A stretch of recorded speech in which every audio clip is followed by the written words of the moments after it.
Okay, so what we're going to begin to do today is we are going to begin to go over how to paint in your color wheel. So we should all have this worked out on the paper here, and we should have our palette pretty much ready. If not, you'll get it ready in a second. When you go to get your palette ready, what you need to do, 2 wells of yellow, 2 wells of red, 2 wells of blue. Not a lot of paint, just about the size of a nickel. That's all you're going to need. You'll need a brush that's clean, okay? The students in the class before you gentlemen are responsible for cleaning them. And you also need a bucket with just a little bit of water, only a few inches.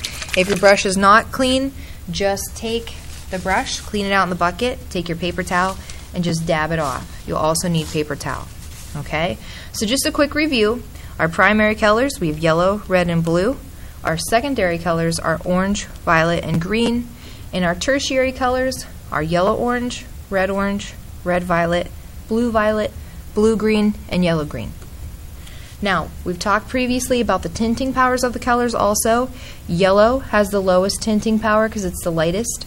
Red is a medium tinting power because it's in the middle.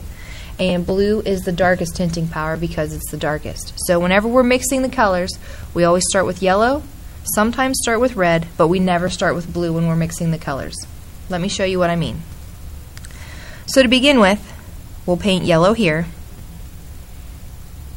Try and stay inside the lines as best as you possibly can. I'm going to do this quickly so that you'll have time to get started on your project.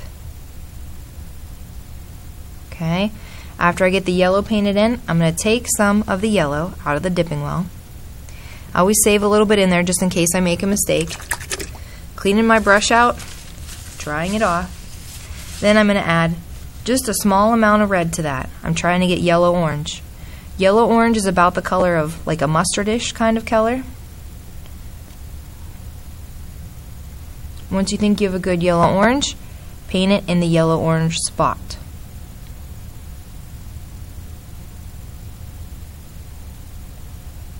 Okay?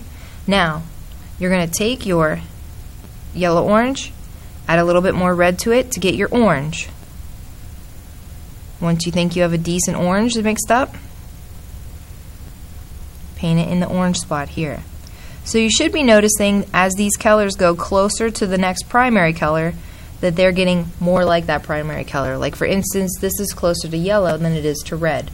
Orange should be kind of in the middle, and the red-orange will be very close to the red. So then after we get our orange, we paint it in there. We add more red to get our red-orange.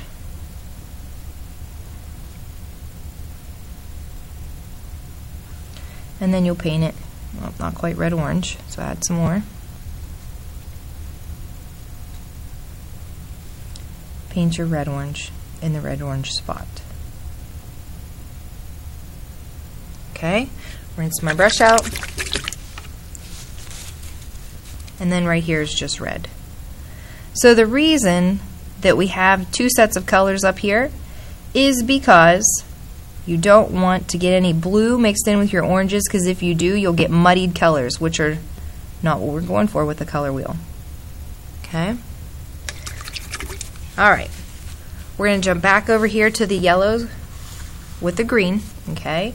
So first, what we're going to do for the greens, yellow's here, going to take some of the yellow, move it over here, saving a little bit still in case I make a mistake.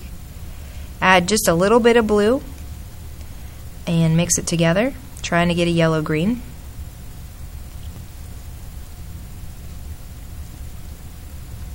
Yellow-green will go here.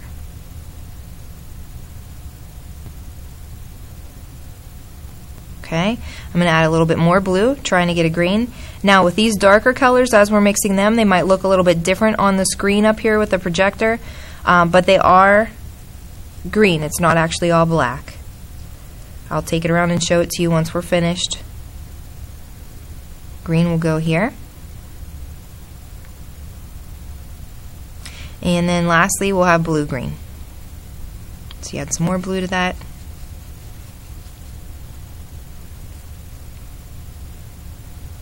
Blue-green goes right here. I'm not expecting these to be perfect. Try and stay inside the circles as best as you can, because part of painting is being able to manipulate the brush.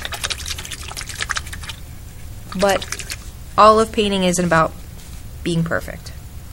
All right, then we'll come down here to the violets. With the violets, what you're going to do, we start with red violet. So we're going to take the red, add it over here.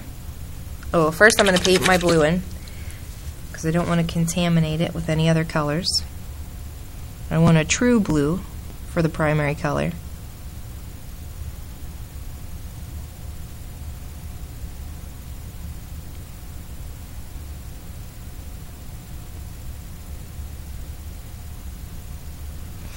Alright, so I've moved some red over. I'm going to move a little bit more over. Keep just a little bit in the dipping well just in case I make a mistake. Then I'm going to add a little bit of blue to the red. I'm trying to get red-violet.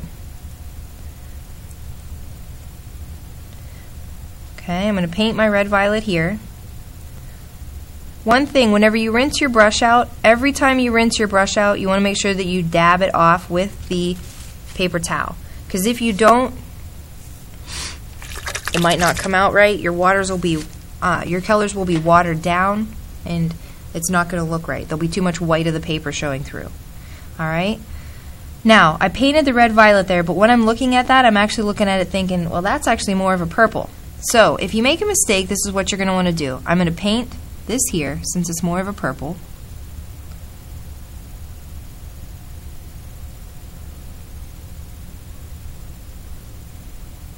Okay, now you don't ever want to leave it like this because this is not good. You don't want the same color side by side.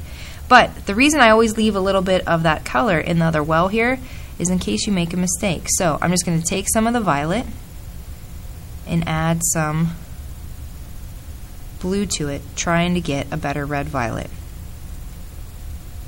Okay, so once you get a better red violet, just paint it outside here, just so I know that you went and you remixed another color. If you need more red, you can always go to this one. Just be careful that it is not mixed with the orange, because it'll muddy it up.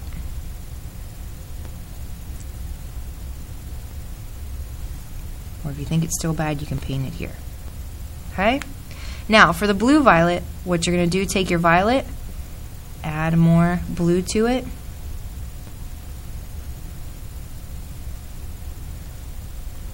and then paint it here once you get a good blue violet. It's almost impossible to get a perfect color wheel, so I just want you guys to get the experience of what it's like for mixing up the paints. Okay?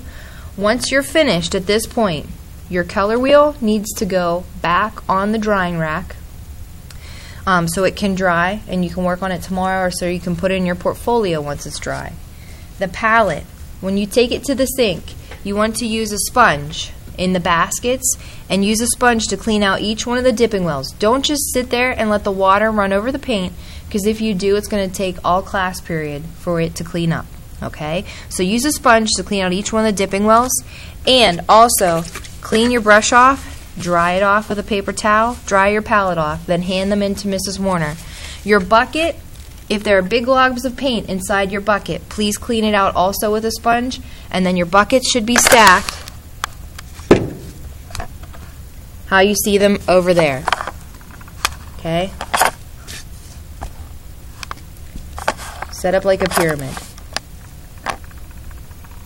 If you don't stack them that way, what happens is they stick together and they're kind of a mess to get apart. So we don't want that to happen. All right? All right, you gentlemen can go ahead and get started.